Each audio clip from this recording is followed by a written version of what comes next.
Hello there guys, in this video I will show you how to delete a Snapchat account permanently. Firstly, what you need to do, just simply go to your profile section and tap on the searching box with a settings bar on your right upper side.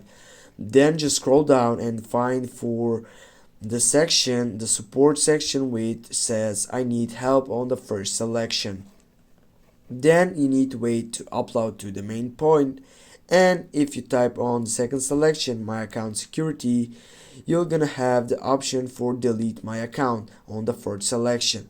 Now if you want to delete your account, you need to go for the section that says go to the accounts portal, which is selected by a blue side. Click on that one, and then you'll need to wait to get up to this browser setting.